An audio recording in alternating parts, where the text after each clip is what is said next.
So now we're going to continue with 2 more examples here, and then we'll do some more on the equation portion. So I know this is a little drawn out, but this is going to help you at least to understand where the equations are coming from. So we're going to graph each of these functions. We're going to compare each graph to the graph of f of x equals the absolute value of x. So up above here, if you remember, this one, it was translated up. I never finished answering this one over here. Just fill this in with me. This one was moved from the parent graph, right? The purple graph was moved over to the right 2 spaces. So this graph was translated 2 units to the right.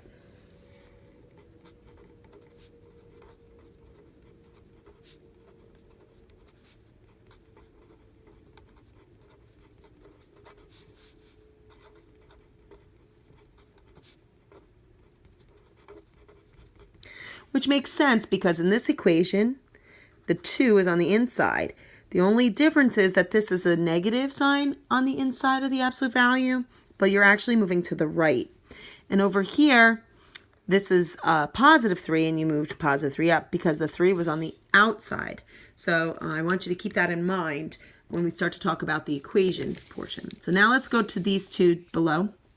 We're going to do the same process. We're going to graph these.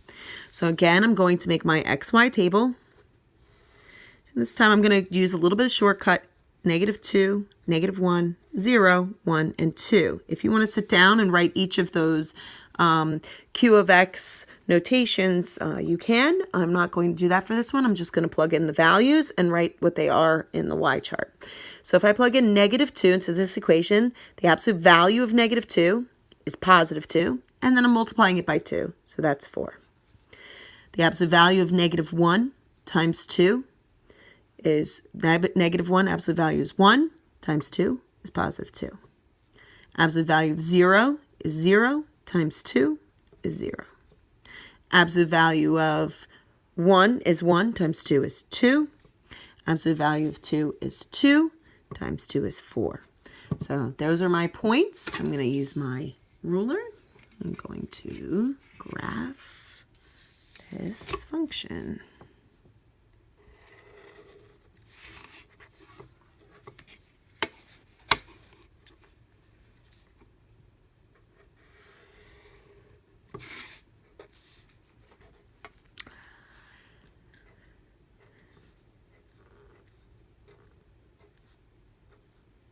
Okay, so I'm going -2, positive 4,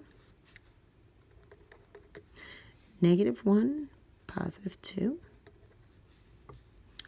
0, 0, 1, 2, and 2, 4. And I'm going to graph this. -1,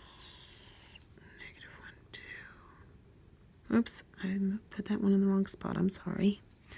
All right, so this is here. This.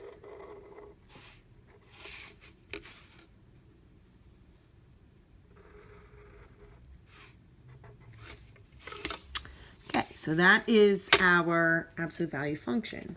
So now if I do the same thing as before, where I'm going to graph our parent graph. Our parent graph was here, here, here, here, and here. So this is my parent graph. This is the easiest way to kind of see it.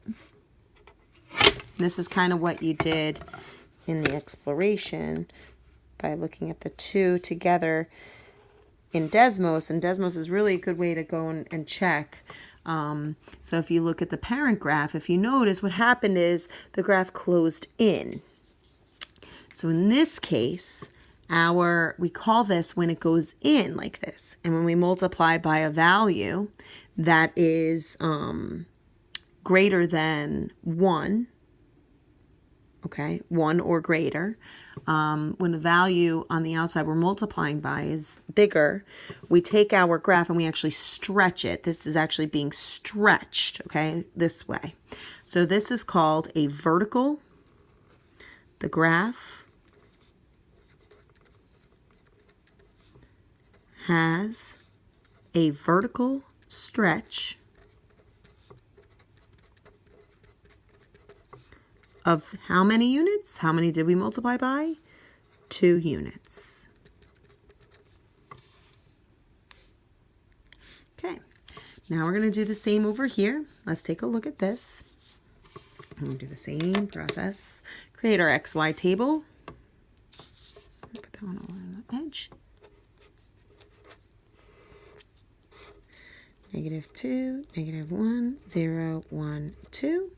In this case, we have a -1/2 because we're going to see what happens to our graph in this one. And all right, so if I'm going to plug in a -2, the absolute value of -2 is +2. +2 times -1/2 is -1. So P of -2 equals -1/2 times the absolute value of -2, which ends up being +2 times -1/2, -1. If I plug in -1, absolute value is +1 times -1/2 is -1/2. If I plug in 0, 0, absolute value is 0, and times anything is 0. If I plug in 1, -1/2, and if I plug in 2, -1. So now I have some like half points, but that's okay.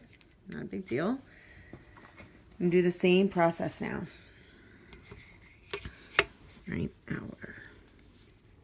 this point, you're just going to kind of copy with me.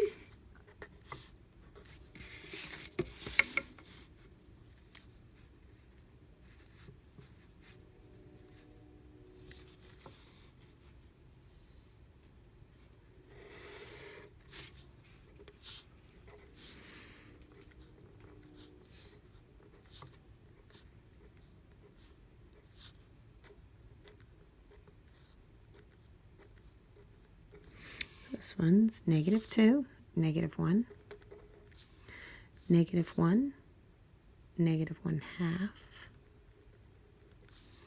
0, 0, 1, -1/2, 2, -1. Notice the slopes here are a little bit wider.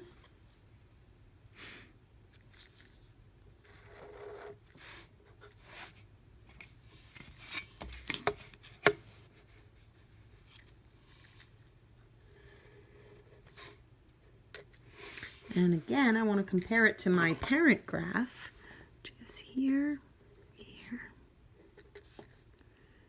here. If you notice what happened to my parent.